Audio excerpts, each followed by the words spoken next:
Assalamualaikum warahmatullahi wabarakatuh.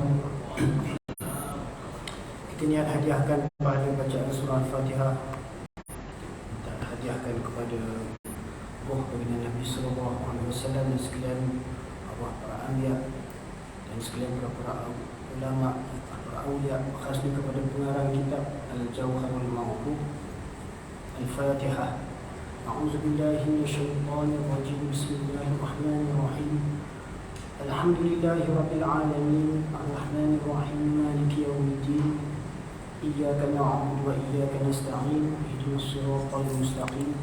Siratal ladzina an'amta 'alaihim ghairil maghdubi 'alaihim waladdallin.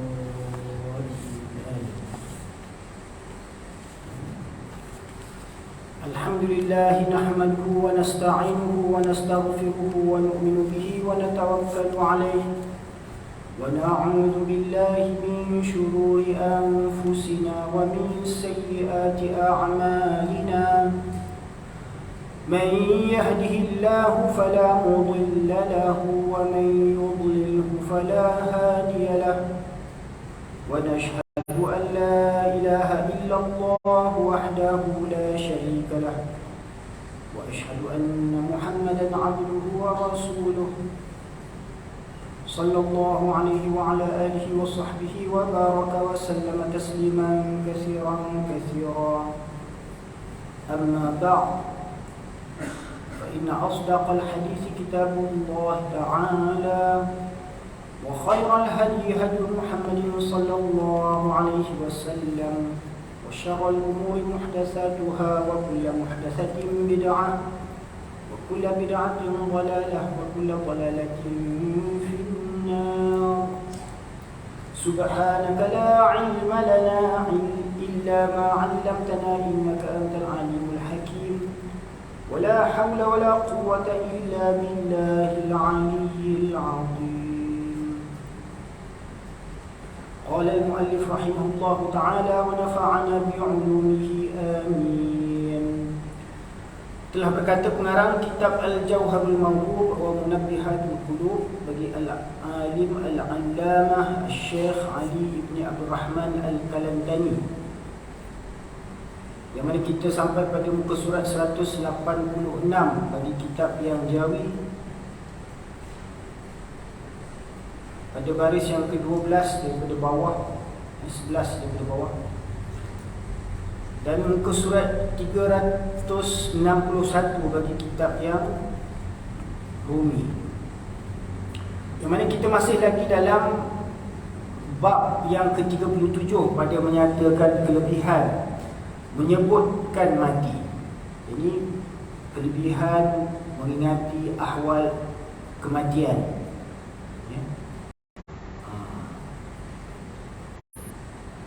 وقال عليه الصلاة والسلام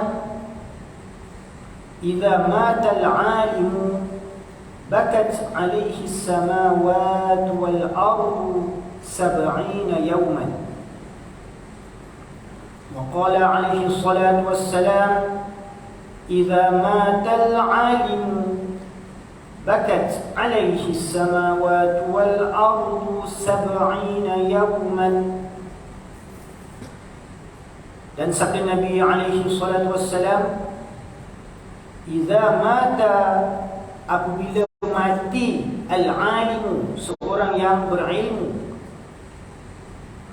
bakat alaihi, menangislah ke atasnya, as-samawatu wal ardu, langit-langit dan bumi, 70 yawman, selama 70 hari. Ya. Sabda Nabi sallallahu alaihi wasallam, apabila matinya seorang alim, ini seorang yang berilmu. Ilmu yang dimaksudkan di sini ilmu apa? Ilmu agama. Ya. Kalau orang yang berilmu dalam bidang duniawi ini, dia tak panggil alim. Ya. Dia dipanggil orang berilmu lah. Ya. Orang terpelajar. Ya. Sebab dia belajar. Tetapi bagi orang yang berilmu agama, dipanggil orang yang alim. Ya. Daripada kalimah alima ya'lamu, ya, fahuwa alimun. Jadi orang yang alim itu artinya orang yang berilmu agama. Ilmu agama macam mana? Maksudnya dia mengetahui ilmu tentang Islam, ya. Dia mengetahui ilmu tentang iman, ya. Ilmu tentang ihsan, ya. Ilmu mengenal Allah Subhanahu wa taala, ilmu mengenal baginda Nabi Muhammad sallallahu alaihi wasallam, ya. Ilmu tentang ilmu syariat agama Allah Subhanahu wa taala, ilmu Al-Quran, ilmu Al-Hadis, sunnah baginda Nabi Muhammad sallallahu alaihi wasallam. Ini ilmu agama. Itu yang dimaksudkan sebagai seorang yang alim. Jadi apabila maut alim, apabila matinya orang alim, idza mata al-alim, apabila mati seorang yang alim, bakat alaihi, menangis atasnya. Siapa yang menangis atasnya? Ini apabila meninggalnya, wafatnya seseorang yang berilmu itu, maka menangis atasnya seluruh 7 petala langit dan 7 petala bumi. Dan ada dalam, ya, mafhum hadis yang lain dinyatakan seluruh ikan-ikan, ya, makhluk-makhluk di udara, di darat dan di lautan, semuanya menangisi akan kematian seorang yang alim. Jadi menangis atasnya oleh ahli 7 petala langit dan bumi. Maknanya bukan langit itu yang menangis, bukan bumi yang menangis. Ini seluruh penghuni-penghuni di langit dan di bumi itu menangisi, menangisi sedih atas kematian seorang yang berilmu. Ini yang lain daripada anak Adam. Jadi segala penghuni-penghuni langit dan bumi yang selain daripada anak Adam menangisi akan kematian seorang yang berilmu, ya, selama 70 hari. Dan riwayat Sa'id bin Mansur dan Ibnu Abi Dunya daripada Muhammad bin Qais, katanya, telah sampai akan kami bahawasanya 7 petala langit dan bumi menangis keduanya atas kematian orang mukmin.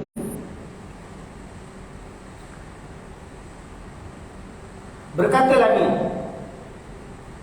sentiasa naik kepada daku, ini kepadaku daripadanya kebajikan. Dan berkata bumi, sentiasa mengerja ia akan kebajikan atasku. Ini sebuah hadis daripada riwayat Sa'id bin Mansur dan Ibnu Abi Dunya, yang diriwayatkan daripada Muhammad bin Qais, bahawa 7 petala langit dan 7 petala bumi ini sekalian penghuni-penghuni di langit dan di bumi itu menangisi keduanya akan kematian orang mukmin. Ya. Langit dan bumi pun menangisi kematian orang yang beriman tadi. Sehingga berkata langit apa? Sentiasa naik kepadaku daripadanya kebajikan. Yakni amalan-amalan kebajikan, amalan-amalan soleh yang dilakukan oleh seorang yang beriman. Ya, orang yang beriman ni sudah tentu dia berilmu. Ini maksudkan ilmu apa? Ilmu keimanan. Jadi dia mesti ada pengetahuan-pengetahuan yang diyakini, yang dipercayainya, khasnya ilmu tentang keesaan Allah Subhanahu wa taala, ya. Dia ada pengetahuan, dia ada ilmu tentang syariat agama, yakni rukun-rukun Islam, apa yang diperintahkan oleh Allah Subhanahu wa taala. Jadi seorang yang beriman itu dia mesti berilmu. Sebab setiap amalan-amalan soleh, amalan-amalan ibadah yang dia nak kerjakan, yang nak dilaksanakan, perlu dilaksanakan dengan ilmu pengetahuan. Jadi kalau setiap amal yang dilakukan, amal soleh yang dikerjakan hanya dengan iman saja, tak ada ilmu, maka itu belum tentu diterima oleh Allah Subhanahu wa taala. Sebab syarat untuk kita nak beramal perlu adanya ilmu. Ya. Jadi setiap orang yang beriman itu boleh dikatakan juga sebagai dia orang yang berilmu. Cuma tahap ilmu itu tak sama. Seperti mana tahap ketakwaan setiap manusia, setiap yang beriman itu tak sama. Ya. Jadi tahap ilmu setiap orang pun tak sama. Ini tahap ilmu saya nak dibandingkan dengan alim ulama yang lebih besar macam pengarang kitab ni, tak sama tahap ilmunya. Begitu juga ilmu pengetahuan yang ada pada diri kita masing-masing, ya, tidak sama. Tapi ada pengetahuan kita tentang keesaan Allah Subhanahu Wa Taala, sifat-sifat yang wajib bagi hak Allah Subhanahu Wa Taala, ya. Pengetahuan kita tentang kerasulan Nabi Muhammad sallallahu alaihi wasallam, pengetahuan kita sedikit sebanyak tentang hukum-hukum syariat agama Islam. Jadi itu juga termasuk ilmu pengetahuan yang Allah Taala letakkan dalam diri setiap orang-orang yang beriman. Jadi kerana itu kematian orang beriman itu juga ditangisi oleh 7 petala langit dan 7 petala bumi, ya. Dan riwayat Sa'id bin Mansur dan Ibnu Abi Dunya daripada Muhammad bin Qais katanya, telah sampai akan kami, iaitu telah sampai akan kami maksudnya suatu perkhabaran, ya, perkhabaran yang mungkin disandarkan kepada baginda Nabi sallallahu alaihi wasallam bahawasanya 7 petala langit dan bumi menangis keduanya atas kematian orang mukmin. Orang mukmin siapa? Orang-orang yang beriman. Berkata langit, sentiasa naik kepadaku daripadanya kebajikan. Ini setiap amalan-amalan kebajikan yang dilakukan oleh orang beriman dengan ilmu pengetahuan yang ada padanya, maka dia melakukan amalan-amalan ketaatan kepada Allah Subhanahu Wa Taala, maka naik segala amalan-amalan tersebut, segala kebajikan-kebajikan tersebut naik ke langit, ya. Dan berkata bumi, sentiasa mengerja ia akan kebajikan atasku. Yang ini bumi pula berkata, semasa dia hidup dia selalu berjalan ke sana sini, menuju ke masjid, pergi ke madrasah, berjumpa orang-orang soleh, ya, menyampaikan dakwah, menyampaikan ilmu. Ini bumi berkata sentiasa mengerja ia akan kebajikan atasku, ya. Dia bersedekah, dia berzikir, bertakbir, bertasbih, memuji Allah Subhanahu Wa Taala di atas muka bumi itu, maka bumi berbangga-bangga, ya. Namun kesedihan pada langit dan bumi ini apabila matinya orang yang beriman tersebut. Ini tiada lagi amalan-amalan kebajikan yang naik ke langit, dan tiada lagi, ya, amalan-amalan ibadah yang dilakukannya di atas muka bumi.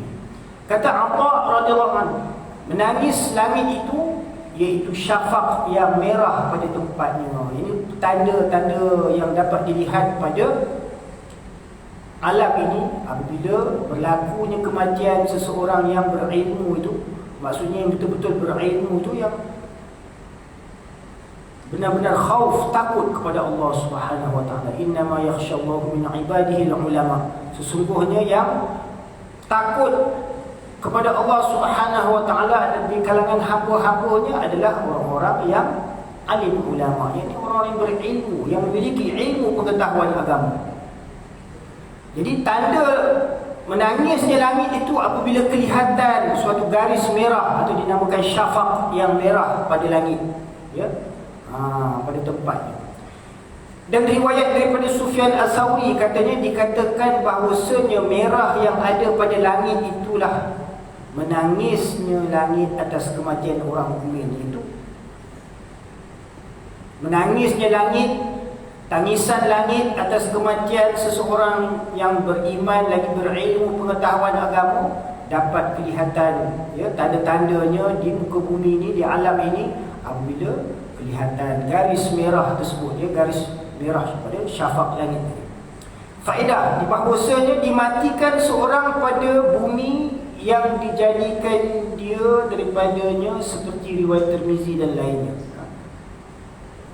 Jadi hadis tersebut menyatakan tentang kesedihan, ya, kesedihan langit dan bumi dan sekalian penghuni-penghuni langit dan bumi, ya, yang selain daripada anak Adam juga turut menangisi kematian seorang yang berilmu pengetahuan dari kalangan anak Adam. Jadi kematian orang alim ni merupakan satu kelompongan dalam umat Islam. Ini apabila seorang yang alim itu dia mengisi keperluan umat, yakni sebagai pemberi dorongan, pemberi bimbingan, ya, jadi tempat rujukan dan tempat mempelajari ilmu pengetahuan, khasnya ilmu pengetahuan agama. Jadi tempat kita nak bertanya soal-soal tentang kehidupan, hukum hakam, ya, urusan nak membuat persediaan menghadapi kematian. Begitulah sekalian perkara-perkara yang berkaitan dengan urusan agama adalah kita merujuknya kepada orang yang berilmu agama, orang yang ada ilmu pengetahuan agama. Takkan kita nak rujuk perkara-perkara agama ni, urusan amalan ibadah ni kepada orang-orang yang jahil, ya, ataupun orang-orang yang bukan ahlinya. Maka itu adalah satu kebodohan, ya. Jadi orang yang berilmu ni dia adalah ibarat pemimpin, ya, pemimpin yang memberi petunjuk kepada kebajikan, pemimpin yang memberi petunjuk kepada kebenaran, pemimpin yang memberi petunjuk kepada perintah dan larangan Allah Subhanahu wa taala. Dan orang-orang yang berilmu ni juga yang memberikan kesedaran kepada kita tentang pentingnya kita memiliki iman, pentingnya kita berilmu pengetahuan, pentingnya kita sabar, istiqamah atas segala perintah dan larangan Allah Subhanahu wa taala. Dan mereka lah yang memberikan kita jalan untuk mencapai keyakinan, ya, pada ajaran agama Islam. Kalau tidak, kita pun tak yakin apabila tidak ada hujah-hujah ataupun dalil-dalil kenyataan yang diterangkan oleh para alim ulama, ya, baik menerusi syarahan mereka ataupun menerusi penulisan kitab-kitab karangan mereka. Jadi alim ulama adalah suatu yang sangat penting, ya, dalam membina masyarakat umat Islam. Kematian orang yang alim itu akan menjadi suatu musibah yang besar pada umat Islam, ya, kerana akan terangkatnya kefahaman agama. Ini Allah Subhanahu wa taala sebelum mendatangkan hari kiamat, ya, Allah Subhanahu wa taala akan mengangkat ilmu pengetahuan. Maksudnya Allah Taala mengangkat ilmu pengetahuan itu bukan Allah Taala cabut daripada hati setiap orang tu, bukan. Tetapi dengan Allah Subhanahu wa taala mewafatkan alim ulama sehingga tiada lagi tempat untuk kita merujuk persoalan-persoalan, permasalahan agama, ya. Tiada lagi tempat untuk kita mendapatkan nasihat dan bimbingan petunjuk agama. Maka kesudahannya kita mendapatkan nasihat-nasihat dan petunjuk bimbingan daripada orang-orang yang bodoh, ya. Maka urusan-urusan agama tadi ditadbir oleh orang-orang yang tidak ada ilmu pengetahuan. Maka itulah yang menyebabkan kerusakan, binasa terjadi, ya, apabila matinya alim ulama. Jadi kematian orang alim merupakan suatu kelompongan dalam Islam, ya. Wafatnya alim ulama maka akan terangkatnya ilmu agama, ya. Dan hari ini kita dapat lihat keadaan di mana semakin ramai alim ulama khasnya yang sudah berusia lanjut, ya. Banyak yang sudah meninggal dunia, ya. Dan ada juga ramai alim ulama yang ditahan, dipenjarakan, ya, sehingga mereka meninggal dunia.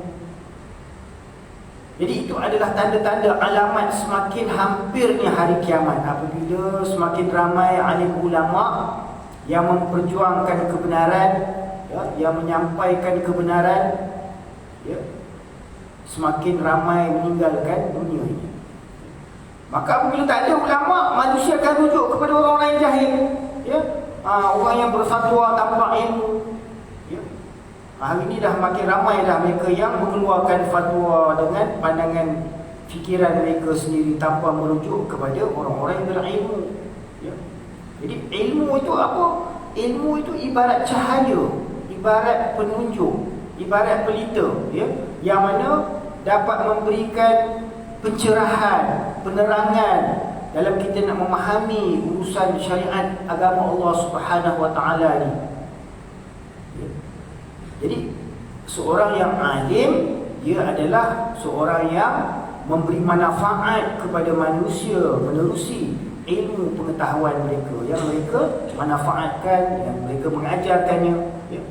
Jadi ulama adalah tempat sandaran umat, tempat kita nak mendapatkan nasihat, ya, tempat kita minta petunjuk, bimbingan. Jadi kan itu kematian yang ulama tadi itu, dia akan mendatangkan musibah yang besar dalam masyarakat, dalam khas umat Islam. Jadi apabila tak ada ulama, umat akan menjadi bodoh dan bebas melakukan apa saja mengikut kehendak hawa nafsu mereka tanpa ada peraturan, ya. Tak ada siapa yang nak memperingatkan mereka, tidak ada siapa yang nak menegah mereka daripada perkara-perkara yang mungkar dan maksiat, ya.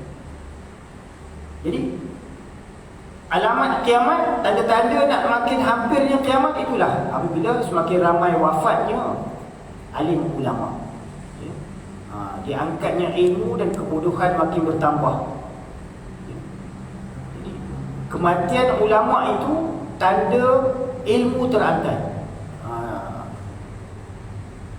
Kematian ulama itu tandanya hilang petunjuk bagi umat, ya. Cahaya penunjuk bagi umat tu semakin hilang. Dan itu ada dalam mafhum hadis, ya, seumpama apabila matinya seorang yang alim itu ibarat bintang yang terpadam cahaya. Kerana ulama itu diibaratkan juga sebagai penunjuk, bintang penunjuk. Matinya 1000 ahli ibadat yang siangnya berpuasa, malamnya bertahajud, qiyamul lail, itu lebih ringan lagi. Kalau 1000 abid yang ahli ibadat mati, ya, itu lebih ringan lagi untuk ditanggung oleh umat ini daripada kematian seorang yang berilmu pengetahuan, ya. Dan iblis, dia suka kalau matinya seorang alim itu lebih disukai oleh iblis daripada matinya 70 orang ahli ibadat. Sebab apa? Kalau ahli ibadat itu dia mati, dia tak heran, ya. Tetapi kalau ahli ibadat itu hidup pun dia tak dapat bagi apa-apa manfaat, melainkan hanya untuk diri dia sendiri, ya. Sebaliknya orang yang alim itu walaupun seorang, ya, kalau dia hidup, dia mungkin boleh memberi pengajaran kepada manusia ni, ya. Manfaat seorang yang berilmu itu akan dapat dinikmati, diperolehi bukan saja oleh dirinya sendiri, tetapi orang lain juga akan dapat manfaat, petunjuk, hidayat. Kerana itu iblis dia bersenang hati, dia suka apabila matinya seorang yang berilmu itu. Faedah bahawasanya dimatikan seorang pada bumi yang dijadikan dia daripadanya seperti riwayat Tirmizi dan lainnya. Ini seseorang itu akan dimatikan di mana tempatnya? Di tempat di mana dia dijadikan daripadanya. Seperti mana riwayat Tirmizi dan lainnya bahawasanya Rasulullah SAW bersabda, "Idza qadallahu li'abdin an yamuta bi ardin ja'ala lahu biha hajatan." Ini apabila menghukum Allah Subhanahu Wa Taala, ini apabila Allah Subhanahu Wa Taala telah tetapkan, telah qada'kan dalam ketentuan, ya, takdir seseorang itu, bagi seseorang hamba itu, ayyamuta bi ardin, bahawa dia akan dimatikan, bahawa dia akan mati pada suatu tempat yang tertentu, ini pada suatu muka bumi yang tertentu, ya. Ja'ala lahu biha hajatan, maka Allah Subhanahu Wa Taala akan menjadikan suatu hajat dalam dirinya untuk pergi ke tempat tersebut, ya. Kadang-kadang kita tak tahu di mana kita akan mati, ya. Mungkin sekarang ni kita dekat Malaysia, tapi kita tak tahu mungkin dekat tempat lain nyawa kita tu akan diambil, ya. Jadi apabila Allah Subhanahu Wa Taala nak mentakdirkan, jadi telah menetapkan dalam qada ketentuannya bahawa seorang hamba itu akan mati pada suatu tempat di atas muka bumi ini, maka Allah Subhanahu Wa Taala akan menjadikan keinginan dalam hatinya berhajat nak pergi ke tempat tersebut. Mungkin ada satu-satu hajat yang tertentu, nak pergi atas urusan niaga ke, atau nak pergi berjumpa saudara mara ke, berziarah ke, ya, ataupun nak mendapatkan satu-satu keperluan ke, niaga, ya, dan sebagainya. Maka dengan hajat tersebut dia sampai ke bahagian muka bumi tersebut, maka ajalnya pun tiba, ya.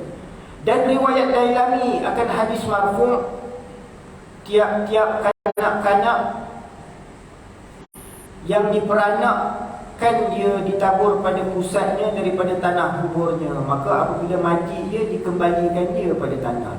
Jadi setiap manusia yang dilahirkan tu, setiap bayi yang dilahirkan, yang diperanakkan, yang dilahirkan tadi tu, ditaburkan pada pusatnya daripada tanah kuburnya. Ini ada malaikat yang menaburkan pada pusatnya daripada tanah kubur. Jadi tanah kuburnya tu daripada mana, di mana dia akan dikembalikan. Maka apabila mati dia dikembalikan dia kepada tanahnya. Dan riwayat Ibnu Majah, apabila adalah ajal seorang dengan suatu bumi, mendahulu akan dia hajatnya kepada demikian bumi itu, hingga apabila sampai ia kepadanya, maka dia qabadkan rohnya, iaitu dicabut nyawanya. Qabad itu maksudnya Allah Subhanahu Wa Taala cabut nyawa. Jadi itulah apabila hukum Allah Taala telah menetapkan, ya, dalam muqaddar ketentuannya bahawa seseorang itu akan mati pada suatu tempat, ya, di atas muka bumi ini, maka Allah Ta'ala akan jadikan dalam hatinya berhajat nak pergi ke tempat tersebut, ya, negeri tersebut, atau kampung tersebut, atau badar tersebut, ya, mana-mana saja atas bahagian muka bumi ini. Yang ini apabila sampai ia kepada bumi itu, diambil akan rohnya, ya. Dan daripada inilah, kata ulama, sunat bagi seorang apabila hendak musafir, bahawa keluar ia daripada segala menzalimnya dengan mengembalikan dia kepada empunyanya, atau meminta halal, dan yakni meminta halal daripadanya dan membayarkan segala hutangnya,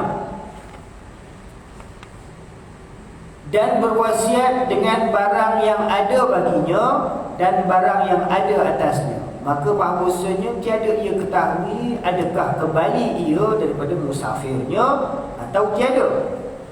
Jadi Syekh mengatakan bahawa menurut pandangan, ini menurut anjurannya sebagian ulama, ini kata-kata ulama, kerana itu kita perlu sebelum nak bermusafir, nak berjalan jauh, ya, maka kita selesaikan segala urusan-urusan tuntutan, ya, yang ada sesama manusia ni. Bahawa kalau dia pernah menzalimi seseorang, ya, dia pernah ambil harta seseorang dengan cara yang tidak selayaknya, dengan cara yang zalim, maka dia hendaklah mengembalikan kepada yang mempunyainya dan meminta halal atas segala yang dilakukannya. Kalau apa yang dia termakan, terminum, maka minta halal. Dan kalau dia berhutang, maka selesaikan hutangnya siap-siap. Kerana kalau seorang tu dia berhutang, walaupun dia ada orang yang soleh sekalipun, walaupun dia syuhada, mati syahid sekalipun, kalau ada hutang, maka dia tak dapat lagi, ya, untuk masuk ke syurga Allah Subhanahu Wa Taala. Dia masih lagi tertahan disebabkan hutang-hutangnya yang belum dilunaskan oleh ahli waris.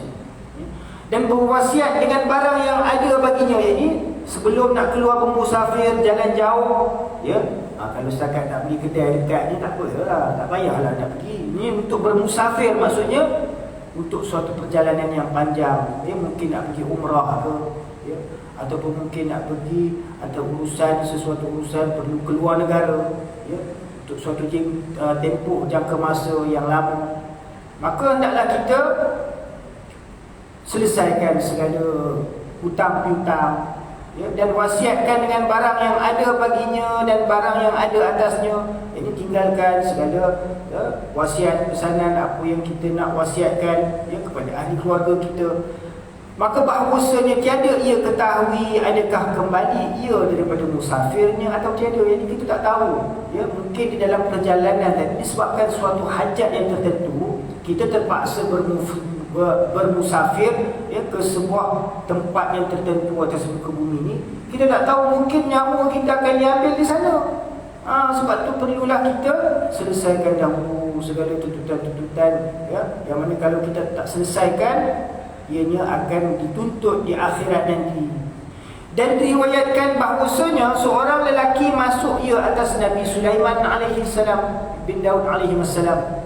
Maka berkata ia, "Ya Nabi Allah, bahawasanya bagiku berhajat kepada negeri." Negeri di sini dia berhajat nak pergi ke sebuah negeri. Ya. Ini ada seorang lelaki, seorang hamba Allah masuk datang kepada menghadap Nabi Sulaiman bin Daud alaihi wassalam dan berkata kepada Nabi Sulaiman bahawasanya aku berhajat nak pergi ke sebuah negeri. Negeri mana? Dia dalam riwayat ni dinyatakan negeri Hindi. Dia nak pergi ke sebuah negeri Hindi. Ya. Kalau negeri Nabi Sulaiman tu di Palestin sanalah. Ya. Daripada sana dia datang menghadap Nabi Sulaiman alaihi salam, ya, nak bertemu, nak pergi ke, dia berhajat nak pergi ke tanah Hindi, ke negeri Hindi. Dan aku pohonkan di kau bahawa engkau suruh angin menanggung akan daku kepadanya pada waktu ini. Jadi dia datang bertemu Nabi Sulaiman alaihi salam tu untuk meminta pertolongan, bantuan, ya. Kerana dia tahu bahawa mukjizat Nabi Sulaiman alaihi salam ni, dia dapat memerintahkan ya, makhluk-makhluk ni, jin semuanya dapat angin ya, semuanya dapat berkhidmat menurut perintah Nabi Sulaiman alaihi salam. Jadi sebabkan dia berhajat daripada negeri Palestin sana nak pergi menuju ke tanah Hindi, perjalanan yang jauh dan panjang ya, maka dia minta pertolongan Nabi Sulaiman alaihi salam supaya perintahkan angin bawa dia ke menuju ke negeri Hindi tadi. Ya. Ya Nabi Allah, bahawasanya bagiku berhajat kepada negeri Hindi ya. Hendak dan aku pohonkan di kau bahawa engkau suruh angin menanggung akan daku kepadanya pada waktu ini. Jadi pada waktu ni juga minta angin tu hantar aku ya, ke negeri Hindi. Maka melihat Nabi Allah Sulaiman akan malakul maut padanya, tersenyum ia. Ini pada ketika yang sama Nabi Sulaiman alaihi salam terlihat malaikat maut pun ada juga dekat situ. Ya. Sambil tersenyum. Ya.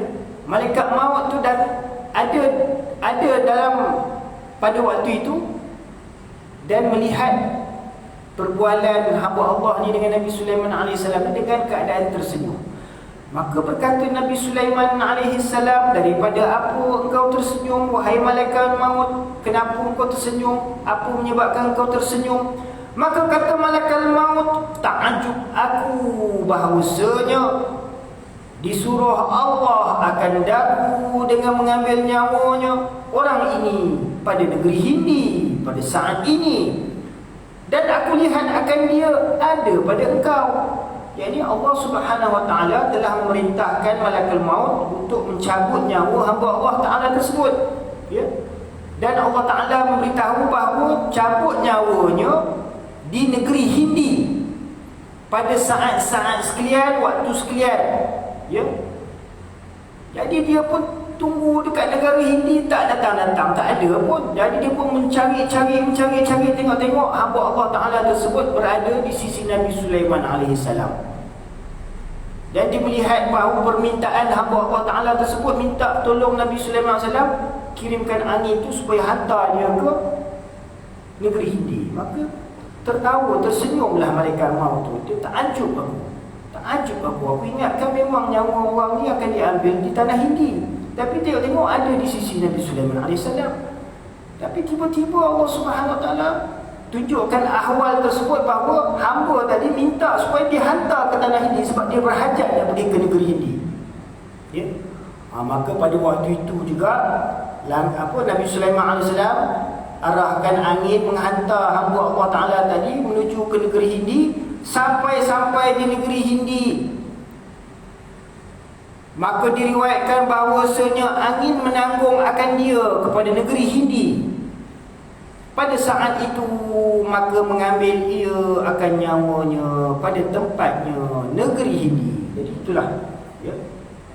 Apabila sampai saja hamba Allah Ta'ala tersebut ke negeri Hindi, maka disitulah dicabut nyawanya oleh malaikat maut, ya.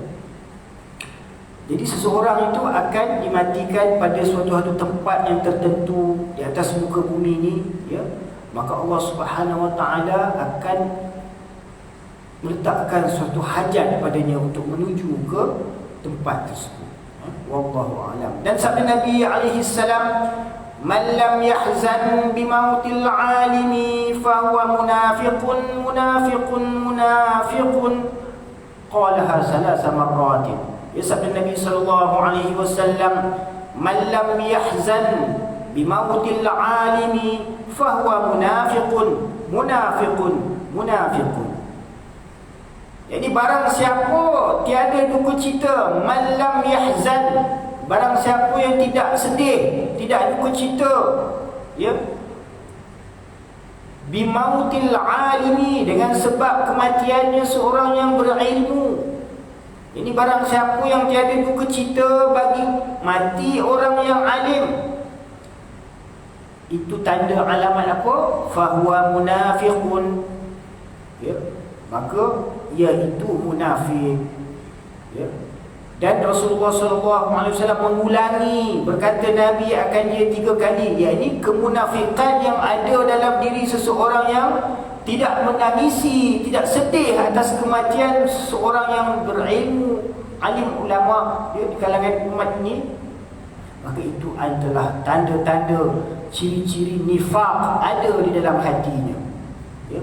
Kali itu kita, kalau kita dengar perkhabaran, ya, meninggalnya orang yang berilmu pengetahuan, alim ulama, tak kira lah dalam negara kita ke ataupun di kalangan alim ulama di seluruh dunia ni, ya, daripada kalangan umat Islam, ya, khasnya yang ahli sunnah wal jamaah, maka hendaklah kita berasa sedih, kerana tempat rujukan untuk kita merujuk, mendapatkan nasihat, ya, tempat rujukan untuk mendapatkan petunjuk bimbingan sudah meninggal dunia. Jadi perlu kita berasa sedih, ya, sebagai menzahirkan tanda keimanan kita kepada Allah Subhanahu Wa Ta'ala dan kepada baginda Nabi sallallahu alaihi wasallam, ya. Jangan kita gembira pula dengan sebab kematiannya seorang yang alim tadi, ya, itu adalah tanda kemunafikan. Hikayat adalah Wahab bin Munabbih berkata, ia masuk Nabi Daud alaihi salam akan satu gua daripada gua Baitul Maqdis. Maka tiba-tiba melihat ia padanya satu sarir. Ini Nabi Daud AS satu ketika telah masuk ke dalam sebuah gua di Baitul Maqdis. Di mana Baitul Maqdis ni? Tempat Nabi Isra Mi'raj itulah, ya. Di Palestin. Jadi tiba-tiba dia masuk dalam gua itu, dilihatnya ada sebuah sarir. Sarir itu apa? Katil lah, ya.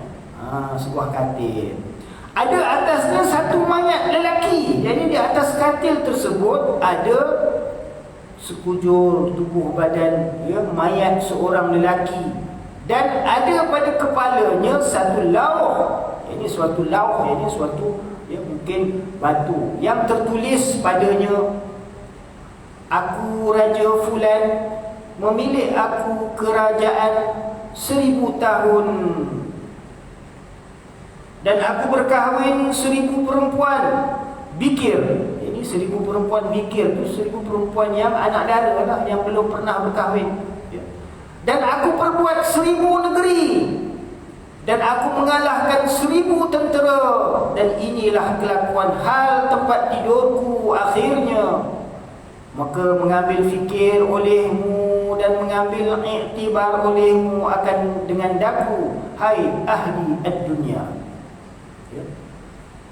Jadi itu seorang raja yang pernah berkuasa, yang pernah memiliki 1000 kerajaan, ya.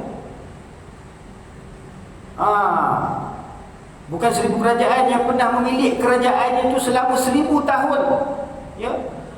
Dan pernah berkahwin, yakni pernah memiliki 1000 isteri yang dara, dan pernah membina, pernah membangunkan 1000 negeri, dan pernah mengalahkan 1000 pasukan tentera. Ya. Ini seorang raja yang begitu hebat. Namun akhir hayatnya tetap dia di atas sarir, ya, matinya tu tanpa membawa segala kerajaannya ataupun walau seorang daripada isterinya. Ya. Jadi segala kemewahan dan kemegahan yang dikecapinya waktu hidup di dunia itu semuanya ditinggalkan. Maka itulah yang perlu difikirkan. Maka mengambil fikir olehmu dan mengambil iktibar olehmu dengan daku, hai ahli dunia. Jadi orang-orang ahli dunia ni, mereka sibuk menghimpunkan kekayaan, kemewahan, ya, kemegahan di atas dunia ni. Satu hari mereka akan tinggalkan. Ya. Mereka akan masuk dalam kubur tanpa ada sesuatu pun daripada apa yang mereka usahakan itu akan bersama dengannya di dalam kubur nanti. Kecuali melainkan 3 perkara yang Nabi SAW telah sabdakan, iaitu sedekah jariah, ya, ilmu yang dimanfaatkan, dan doa daripada anak yang soleh. Itulah yang akan berterusan ganjaran pahala, ya, walaupun kita sudah meninggal dunia. Hikayat, dan setengah daripada perangai orang salihin, jadi perangai orang-orang yang soleh, melihat dia akan dirinya terlebih dhaif manusia. Jadi orang-orang yang soleh ni sentiasa melihat diri mereka tu sebagai manusia yang paling lemah, paling hina, ya, paling tak berdaya, paling buruk, paling banyak dosa. Ya, mereka melihat akan kekurangan diri mereka sendiri. Mereka tidak melihat akan kekurangan kelemahan orang lain. Berbeza dengan kita hari ini, baru ada pengetahuan ilmu agama yang sedikit, kita sudah nampak kelemahan-kelemahan dan kekurangan orang lain. Ya, hanya kita baru beramal ibadah sedikit, kita dah nampak dah orang lain tak beramal, orang lain malas beramal, orang lain kurang amal. Kita baru beramal lebih sedikit je, dah kita dah nampak orang lain seolah-olah tak beramal. Ini masalah. Jadi dia melihat dia akan dirinya terlebih dhaif manusia. Itulah hal keadaan perangai orang-orang soleh yang menganggap diri mereka lah yang paling lemah, diri mereka lah yang paling dhaif, diri mereka lah yang paling kurang amal. Dan bahawasanya seumpamanya tiada mustahil, yakni tiada berhak bahawa memperkenan Allah Ta'ala akan doanya. Kerana demikian itu adalah setengah daripada mereka itu tiada keluar ia serta manusia bagi meminta hujan dan menolakkan bala dan umpamanya. Jadi disebabkan perasaan yang demikian itulah menyebabkan mereka ni tidak mahu terlalu menzahirkan diri mereka tu di hadapan manusia. Ya? Tak mahu nak menunjukkan kesolehan mereka. Kerana manusia ni, orang awam ni, dia apabila nampak orang soleh tu, ya, dia anggap orang yang soleh tu macam malaikat ataupun tempat untuk mereka meminta nasihat, ya, tempat mereka nak minta berkat, ya, tempat nak minta doa. Ya. Namun bukan semua orang soleh macam tu. Ya, semua orang soleh tu kadang-kadang mereka rasa diri mereka tu hina, tak layak, banyak dosa. Ya, mereka merasakan kedhaifan diri mereka sendiri. Kerana itu mereka tidak mahu menonjol-nonjolkan diri mereka itu keluar di hadapan manusia sebagai orang yang paling berilmu dan sebagainya. Ya, supaya tidak ada perasaan riak dan takabur dan ujub dalam diri mereka. Ya. Jadi kerana demikian itu adalah setengah dari, jadi disebabkan perasaan tersebut itu menyebabkan mereka itu tidak keluar ia serta manusia bagi meminta hujan, ya, dan menolakkan bala. Ini menjadi tempat nak berdoa. Jadi orang-orang awam ni, masyarakat manusia ni suka minta doa daripada orang-orang yang soleh dan umpamanya. Dan adalah Wahab bin Munabih berkata, ya, keluar Nabi Isa alaihissalam serta manusia bagi meminta hujan. Ini pada suatu ketika Nabi Isa alaihissalam, ya, bersama para pengikutnya, ya, keluar meminta hujan. Ini nak doa, minta Allah Subhanahu Wa Taala turunkan hujan. Mungkin disebabkan kemarau, ya. Maka tiada turun hujan, hujan tak turun juga. Sedangkan Nabi Isa alaihissalam itu Nabi, dan mengajak umat dia meminta doa kepada Allah Subhanahu Wa Taala, maka tiada turun hujan, hujan tak turun juga. Maka sabdanya, ini Nabi Isa AS melihatkan hal keadaan tersebut, dia tahu mesti ada satu penyebabnya, mesti ada satu puncanya. Mungkin ada orang yang berdosa yang belum bertaubat lagi, ya, mungkin ada di kalangan manusia yang berhimpun di sini untuk meminta hujan ni, ada yang berdosa. Maka sabdanya, barang siapa berdosa daripada kamu, maka hendaklah kembali ia. Siapa yang berdosa, pernah melakukan dosa, maka balik. Jangan datang sini untuk minta doa hujan turun, ya. Maka kembali segala manusia melainkan satu orang. Jadi bila Nabi Isa AS dah bersabda demikian, siapa yang ada dosa balik, jangan tinggal di sini. Habis semua balik. Maknanya semua tu buat dosa kecuali seorang. Hanya ada satu orang hamba Allah Ta'ala yang tinggal di situ. Ini maka sabda baginya, Nabi Isa AS bertanya kepada hamba Allah Ta'ala tersebut, tiada adakah bagi kamu dosa? Ini kamu ni tak ada dosa ke? Yang lain semua merasa diri mereka berdosa, semua balik ke rumah kamu seorang-seorang tinggal, kamu ni tak ada dosa ke? Tiada adakah bagi kamu dosa? Maka kata hamba Allah Ta'ala tersebut, Bahkan aku ni ada dosa. Pernah menilik aku satu kali kepada perempuan, maka tak kala berpaling ia, maka aku cabut akan mataku ini dengan jariku. Ya.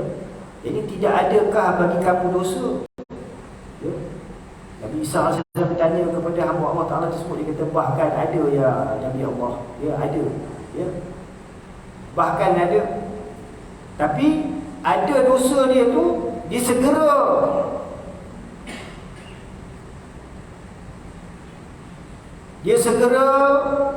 beristighfar, taubat, ya, melepaskan dirinya daripada perbuatan tersebut. Bahkan menilik aku satu kali kepada perempuan, dia pernah tengok perempuan, maka tak kala berpaling ia.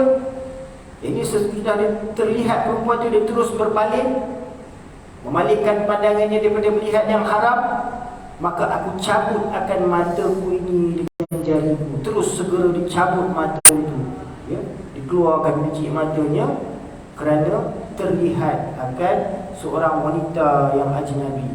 Maka hujan pada ketika itu juga, yakni dengan sebab taubatnya hamba Allah Ta'ala tersebut yang bersegera, ya, atas kesalahan dosanya tadi, bersegera bertaubat dan dia mengeluarkan biji matanya. Janganlah sampai kita pula macam tu, ya. Itu keadaan umat terdahulu yang begitu taat dalam melaksanakan perintah Allah Subhanahu Wa Taala dan meninggalkan larangannya, ya. Maka lepas itu turunlah hujan pada ketika itu juga. Dan sabda Nabi alaihissalam, "Idza matal mayyitu taqulul malaikatu ma qaddama wa yaqulun nasu ma khallafa." Ini apabila matinya seseorang, ya, apabila mati mayat, ini matinya seseorang anak Adam itu, maka berkatalah malaikat, taqulul malaikah ma qaddama, apa yang kamu bawa, ya, apa yang mendahului ia. Jadi apa yang kamu bawa bersama dengan kamu. Itu malaikat akan tanya kepada setiap orang, apa yang kamu bawa. Jadi daripada amal-amal ibadah, amal-amal soleh, apa yang kamu bawa bersama kamu. Ada tak istighfar, taubat, tasbih, takbir, ya, ataupun tilawat Al-Quran, ada tak? Itu pertanyaan daripada malaikat, apa yang kamu bawa. Sebaliknya manusia akan berkata pula, apa yang dia tinggal, apa yang dia tinggalkan daripada harta dia. Berapa banyak dia punya tanah dia, berapa simpanan wang dia, berapa saham dia dekat dalam bursa. Itu yang ditanya pula. Jadi itulah hal keadaan kita ni sebagai manusia, ya. Perlu kita membuat persediaan amal-amal ibadah, ya. Kerana apa? Malaikat nanti dia akan bertanya kepada kita apa amalan-amalan yang kita bawa. Sebaliknya, cita-cita manusia ni, ya, apabila matinya seorang insan itu, dia akan tanya apa yang ditinggalkan, harta peninggalan dia, pusaka dia, ya. Wallahu a'lam wa 'ilmuhu atam. Jadi kerana itulah kita perlu membuat persediaan, ya, membuat persediaan bekalan untuk kita menghadapi alam kematian, ya, sesudah kita hidup untuk satu tempoh jangka masa yang tertentu atas muka bumi ini. Setiap orang akan kembali menuju kepada Allah Subhanahu Wa Taala, ya. Dengan kematian tadi kita akan berpindah ke alam barzakh, ya. Jadi dalam keterangan fadilat kita mengingati kematian ini, hadis tadi menerangkan tentang kesedihan langit dan bumi atas kematian alim ulama, ya. Kali itu kita perlu berfikir, ya, bagaimana untuk melahirkan lebih ramai para alim ulama, ya. Sediakan anak-anak kita, cucu-cucu kita, ya, generasi muda hari ini perlu kita sediakan mereka untuk menjadi alim ulama, ya. Ini kita banyak nak sediakan anak cucu kita tu menjadi golongan-golongan profesional, ya. Nak menjadi usahawan, nak sediakan mereka menjadi orang-orang yang terkenal, mungkin sebagai penghibur ataupun pelawak, ya. Itulah kehendak-kehendak orang-orang ahli dunia. Tapi apabila kita diberikan kesedaran agama, maka kita perlu untuk menyediakan generasi yang akan datang, ya. Sediakan anak-anak kita, generasi keturunan kita itu sebagai pewaris ilmu agama, ya. Kerana al-ulama warasatul anbiya. Alim ulama adalah pewaris nabi-nabi, ya. Nabi-nabi tidak meninggalkan harta kekayaan, sebaliknya mereka meninggalkan warisan ilmu pengetahuan, ya. Mudah-mudahan apa yang kita dengar daripada keterangan hadis dan nasihat para ulama ini dapatlah kita jadikan pengajaran untuk diri kita, khasnya diri saya. Apa yang baik daripada Allah Subhanahu Wa Taala, yang tidak baik daripada kelemahan diri saya sendiri. Aku qauli hadza astaghfirullah li wa liwalidayya wa lil muslimina wal muslimat wal mu'minina wal mu'minat al ahya'i minhum wal amwat bi rahmatika ya arhamar rahimin.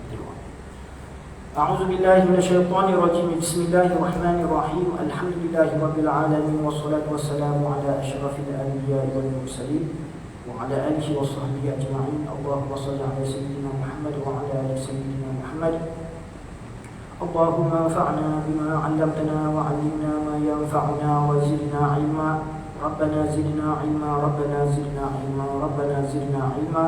Allahumma ahyina bihayati al-ulama wa amtina bimauti syuhada wa ahsyurna fi zumratil awliya wa adkhilna al-jannata ma'al anbiya alaihi wassalatu wassalam. Rabbana atina fid dunya hasanatan wa fil akhirati hasanatan wa qina adzaban nar. Wa sallallahu ala sayyidina Muhammadin wa ala alihi wa sahbihi ajma'in. Subhanallahi wa bihamdihi, subhanakallahumma wa bihamdika, nashhadu an la ilaha illa anta, nastaghfiruka wa natubu ilaik, nastaghfiruka wa natubu ilaik, nastaghfiruka wa natubu ilaik. Subhana rabbika rabbil izzati amma yasifun wa salamun ala al-mursalin walhamdulillah.